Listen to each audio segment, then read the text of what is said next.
Jon Mendez here with another little how-tos. We're going to just have a little chat about how does a shaft drive boat manoeuvre. We've got a little bit of wind today, a little bit of tide. I'm just trying to give you an idea of what to be thinking about.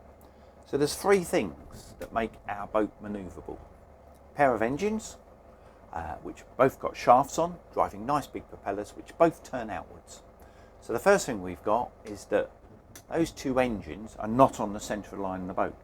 So if you can imagine you were holding the transom of the boat like this, you can push or pull with either engine, which gives a turning effect. Second thing we've got nice big propellers. So when they turn, they provide a paddle wheel effect. Now, they move outwards, so they turn outwards in ahead. So that means when I go, for example, starboard ahead, it's paddle wheeling the stern across to starboard, which makes the bow turn to port. So that combined with the offset gives you two of the things. The third thing we've got is the rudders, and lots of people kind of forget about the rudder and think it's not actually that important. Rudder's hugely important and very, very powerful. So let's just show you what we mean by that. So I'm just going to do a tiny bit of bow thruster to stop us drifting a bit and get us straight. So if I just go starboard engine ahead with the wheel in the middle, you'll see paddle wheel effect on the stern, turning effect to port on the bow. If I go astern on that engine, you'll see the opposite. You'll see a paddle wheel effect to port for the stern and the bow coming across to starboard. Now, because that breeze is pushing me that way, it's not that dramatic. But when we do the other engine, it'll probably become a little bit more obvious. So if I do port ahead, you'll see the boat turn to starboard, paddle wheel and offset. And when I go astern, you'll see the opposite happen. You'll see the stern come across and the bow go across. And both of those make it really nice and controllable. I've also got the helm. If I use full starboard helm and then a click of port ahead, you'll see dramatically different. The boat really turns. And that means that the helm is super powerful on this. It's got decent sized rudders and they really, really help. However, the key thing we have to remember is that the helm doesn't work in the stern. There's not enough flow over the rudder to make any difference at all. So kind of have to remember that if we've used the helm, we need to straighten it up again afterwards. Otherwise we'll get ourselves in a right little pickle. So I'm just going to go and give myself a fraction more room and then I'll show you how much the helm affects the boat turning to port.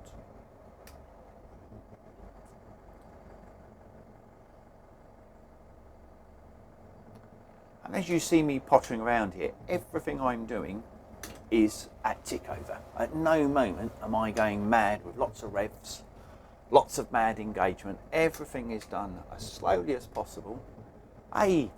So you can see what's going on, but it gives you lots of thinking time. You don't want to be doing this and getting stressed about it all.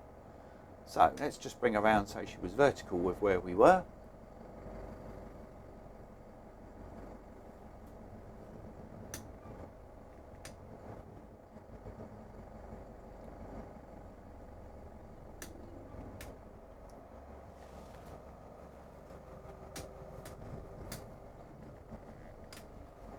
Okay, let's just straighten that bow up. There we go. So we're going to do wheel full to port and starboard ahead. And you'll see a little bit of wind on the starboard bow, really dramatically how quickly the bow is turning compared to just engine alone. So hopefully that allows you to think about the fact that the helm is super, super important in manoeuvring the boat. When you start, it's quite easy to just put the helm in the middle and life is nice and slow and relaxed. And that works really well until you get a day with either lots of tide or lots of wind, at which point the helm becomes really vital.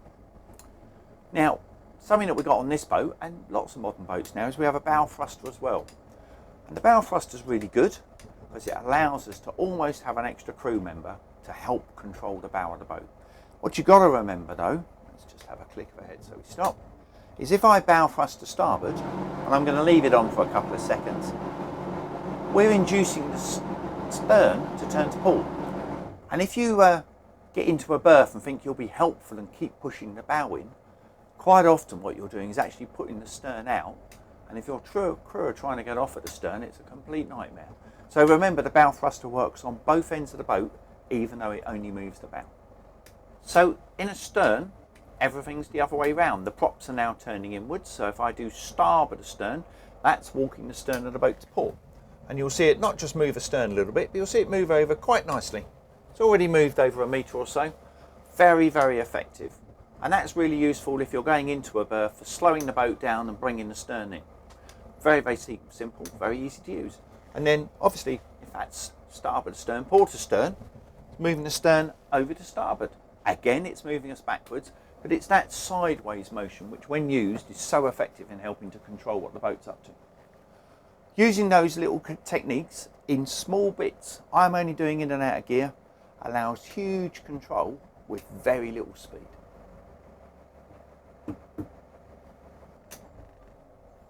So how do I use those techniques? Well, I've got a little berth in there, just where we were practicing our turning, and I'll just talk you through what goes through my mind to get myself down. So I've got a little bit of tide pushing me down the river, with a little bit of wind pushing me to port.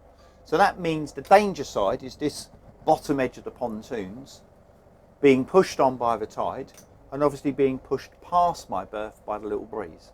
So I'm just going to do a little one to starboard ahead, that's pushing my bow to port, and I'm aiming up towards the pontoon in front of me. And there's a knot and a half of tide up there.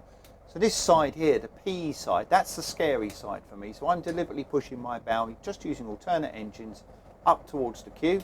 A little bit of both ahead there, just to drive my boat all the way up towards that queue, because I know I've got to make the turn. I've got to get in here. So now I'm starting to use that wheel. So wheel hard to port, little one of starboard ahead, and look how that bow beautifully turns. Now we're nicely through the gap, but the boat's being swept, so I'm now going to do port ahead, and that's just allowing me to effectively ferry glide along. Now, at the moment, I've got a little bit of port helm, so let's straighten that up. And I now want to straighten my boat up, so I'm going to do a port astern and a starboard ahead, and that will just rotate my boat very gently. So that as I come in, with a little bit less tide, I can now think about my berth. My berth is on the bow now. Can't get into it from this position, and I'm actually going to let the boat go a little bit past the berth. And you might think, why?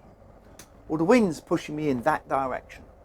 So if I try to drive in from here, I'm being forced into the corner. So I'm going to go deliberately a little bit past the berth. When I get to about here, doesn't really matter, but about here is good. Starboard astern. As I look to the side and she comes to a halt, port ahead and wheel to starboard, and just watch her rotate nicely. Look at that, she spins on the top. Keep bringing her around. I just did an in and out of gear so I don't creep forward. Rotating nicely. And now I'm going to go neutrals at this point. Straighten up that helm. And I'm just thinking to myself, is the boat balanced? Am I in a position where I can hold it reasonably still without doing very much? And you might think, how on earth is that going to go in that hole? Well, I want to be pushing it that way, towards that boat called Masquerade. So I'm going away from this nasty corner. So little one to port ahead, little one to starboard ahead. And at this point, I've just left the wheel alone at the moment. Don't need it, it's in the centre. Port ahead. Starboard ahead. Now I'm going to have port astern, starboard ahead, just to rotate my boat just a fraction. Rotation's happening, starboard ahead again, and a port astern, and you might think I'm quite close to that, but the wind's taking me away. So just rotating nicely, going where I want, all to neutral. Boat's coming around quite nicely, got to remember this corner, so I'm going to go both ahead just for 1 second. That brings momentum on my boat into the berth. I'm much closer to Masquerade than I need to be, but I'm trying to emphasise how much time and space I've got. So now I'm going to slow the boat down with a starboard astern, and a starboard astern again, and a port astern. And now I'm just going to wait. The wind is pushing me on there. I can make it happen faster with the bow thruster if I want to, but in reality, I don't have to do anything. It's happening for me. Tiny one to starboard ahead. And now if I was on my own, I've got plenty of time to walk out there and put the lines on.